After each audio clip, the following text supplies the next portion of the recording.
আজকে আমি বানাচ্ছি আমার one of the best favourite recipe. এটা আমি আমার বাবার কাছ থেকে শিখেছিলাম, তাই এটা আমার কাছে আরও বেশি প্রিয়।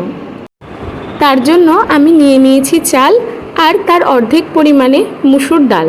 এটাকে ভালো করে ধুয়ে জল ঝরিয়ে নেব।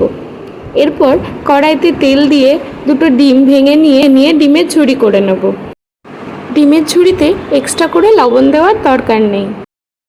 এইবারই সেই ডিমের ঝুড়ি তুলে নিয়ে সেই কড়াইতেই তেল দিয়ে ফোড়ন দিয়ে দেবো তেজপাতা, শুকনো লঙ্কা, গোটা গরম মশলা আর জিরে। এরপর ফোড়নটা ভাজা হয়ে গেলে তার মধ্যে দিয়ে দেবো পেঁয়াজ কুচি।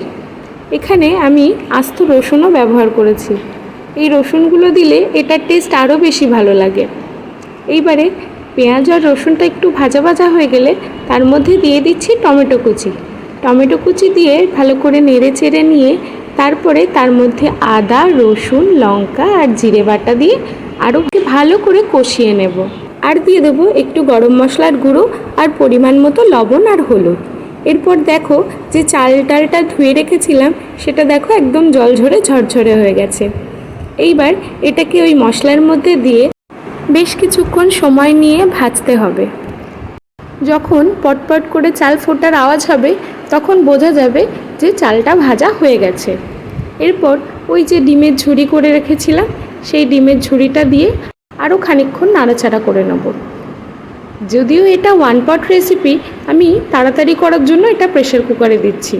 প্রেশার কুকারে যে পরিমাণ চাল আর ডাল নিয়েছিলাম তার ডবল জল দিয়ে নিয়েছি।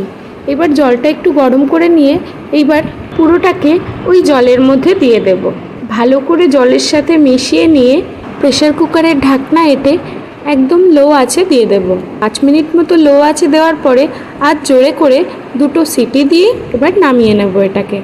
যখন প্রেশার কুকারে সিটি পড়বে তখন আশেপাশ থেকে যেন আবার লোক না দৌড়ে আসে যে এত সুন্দর গন্ধ কোথা থেকে আসছে। তাই কিন্তু একটু বেশি করেই রান্না করতে হবে। যাই হোক, তো যতক্ষণ না প্রেশার কুকারের ঢাকনাটা একাই খুলে আসছে ততক্ষণ এটাকে সেরকমভাবেই রেখে দেব। যখন প্রেশার কুকারের ঢাকনাটা একাই খুলে আসবে তখন এটাকে খুলে নিয়ে গরম গরম পরিবেশন করব। যেহেতু এখন কাঁঠালের সিজন চলছে তাই এর মধ্যে কাঁঠালের বীজও দেওয়া যেতে পারে। কাঁঠালের বীজ দিলে এটা খেতে কিন্তু আরও বেশি ভালো লাগে। এটা তো আমার কাছে খুব প্রিয়, তোমরাও একবার বানিয়ে দেখতে পারো। হয়তো তোমাদের কাছেও এটা তোমাদের খুব প্রিয় একটা খাবার হয়ে উঠবে। যদি ট্রাই করো তাহলে কিন্তু আমাকে অবশ্যই জানাবে। আজকের মতো টাটা। তো দেখা হবে পরের ভিডিওতে। ততক্ষণ সবাই ভালো থেকো, সুস্থ থেকো।